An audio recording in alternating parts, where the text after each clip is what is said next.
কত গরম লাগতেছে। আমার ঘরে তো অনেক এসিও না কিছু নাই, ওয়াইফাই বিলতে টাকা ভরাতে হবে।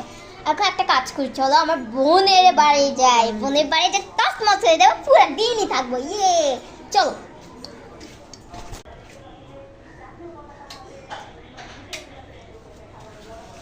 কি আসলে এখন? উফ, দেখি তো এটা কি? বড় মেয়ে শিখেছে তো, আমি কি করবো বলতো? অবশ্য আরিয়া